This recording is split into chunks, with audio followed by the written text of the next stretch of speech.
everyone, it's Molly from the resource team at Canterbury Hills Camp, and this week we are doing some crafts. So if you've been following along with us and if you've been purchasing our Camp in a boxes, you probably have one or two of these laying around your house. So this week we're going to put them to good use and we are going to make shadow theaters. So what you're going to need for this craft is one cardboard box. You can also, if you have a couple more, we'll get to that later, you can utilize them this week. We'll need some tape, some wax paper, parchment paper, a pair of scissors, a couple popsicle sticks, and maybe some markers to decorate. The first thing I'm going to do is I'm going to cut off all these little flaps from our cardboard box.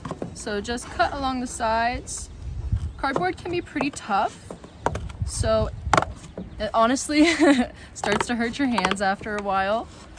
So if you need a hand, you can ask a parent or an older brother or sister or someone who's got a little bit more grip strength than you.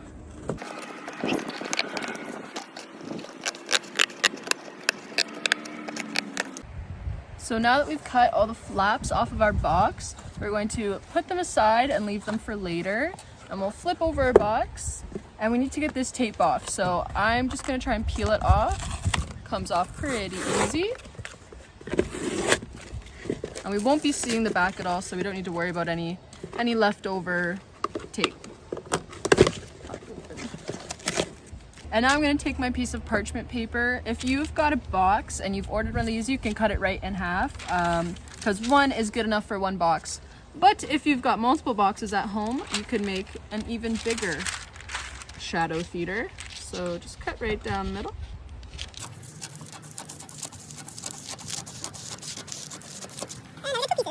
So it turns out with wax paper, painter's tape, scotch tape, or double-sided tape don't work. So we're going to adapt and use a stapler. So I ended up cutting off the back two long pieces, and these two pieces are good for stability for your box so it doesn't just tip right over.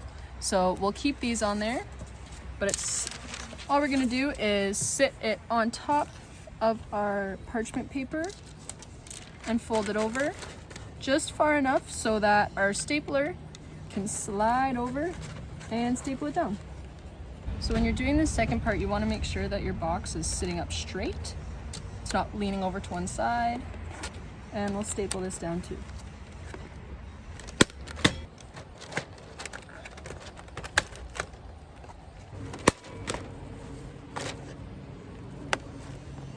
So now we have our shadow box. So it's hard to tell right now because usually you'd have a flashlight or some sort of light source coming from in the back, but you'll be able to put on little puppet shows for your friends and family. So if you want, you can trim off these sides, you could decorate them, do whatever you please, but I'm also going to show you how to make your own. We're gonna make some sets with our cool cardboard left over.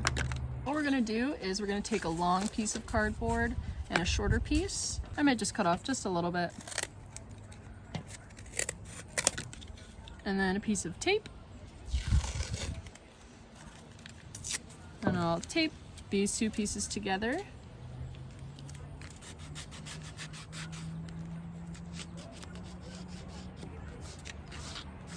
Just like that. And now this opens up like a little flap, and we've got a little, I don't know what to call it.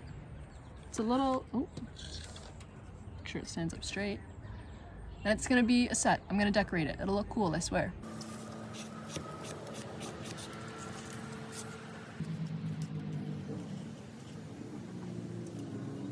So now that we've made our shadow box and we've made a backdrop, we're also gonna make some characters. So if you've ordered a Camp in a box, you'll probably get some cutouts to make a couple little props for your stage. But you can also just make what you want. So that's what I'm gonna do. And I'm gonna make me for my first character. So I'm just gonna sketch out an outline of what I want my person to look like. And then you will cut out your person.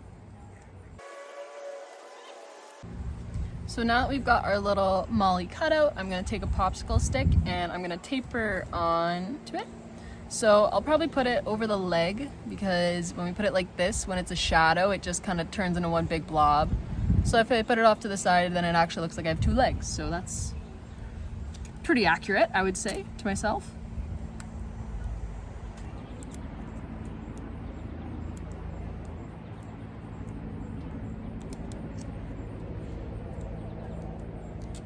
There we go.